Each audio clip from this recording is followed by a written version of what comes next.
અંકલેશ્વર નગરપાલિકા દ્વારા ગણેશ વિસર્જન માટે 3 સ્થળોએ નિર્માણ કરેલા કૃત્રિમ જળકુંડ ખાતે પૂજા વિધિ કરી કૃત્રિમ કુંડમાં ગંગા અને નર્મદા નદી તેમજ રામકુંડના જળકુંડના પવિત્ર જળનો અભિષેક કરી કુંડને ગણેશ પ્રતિમાના વિસર્જન માટે ખુલ્લા મૂકવામાં આવ્યા હતા.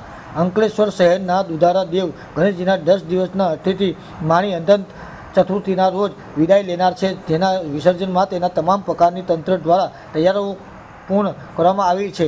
અંકલેશ્વર નગરપાલિકા દ્વારા 3 સ્થળોએ કૃત્રિમ જળકુંડનું નિર્માણ કરવામાં આવ્યું છે, જેમાં એક જૂની દીવી બસ સ્ટેન્ડ પાસે જળકુંડની બાજુમાં તેમજ સુરવારી રેલવે ફાટક તળાવ પાસે પવિત્ર કુંડ બનાવવામાં આવ્યા છે.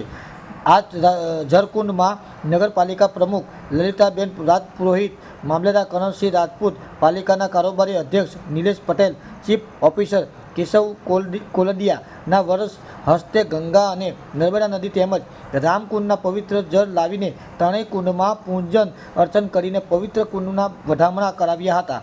ત્યારબાદ પાલિકાના પ્રમુખ લલિતાબેન રાજપુરોહિતના હસ્તે ગણેશ પ્રથમ વિસર્જન કરાયું હતું. આ પ્રસંગે નગરપાલિકાના કર્મચારીઓ અને ગણેશ સમિતિના સભ્યો જોડાયા હતા. નર્મદા નદીના તથા જળ પ્રદૂષણ અટકાવવા માટે તંત્ર દ્વારા નિર્માણ પાડેલા કૃત્રિમ જળકુંડમાં શ્રીજીની પ્રતિમાનું વિસર્જન કરવામાં અપીલ કરી હતી. આજ રોજ નગરપાલિકા દ્વારા 3 કૃત્રિમ કુંડનું હવે આયોજન કરવામાં આવ્યું છે. આમાં નગરજનોને હું અપીલ કરું છું કે વધુથી વધુ અહીંયા વિસર્જન થાય નહીં. આ જગ્યા 3 પવિત્ર નદીઓનું પાણી લાવીને હવન પૂજા કરીને આ પવિત્ર કુંડ બનાવવામાં આવ્યું છે.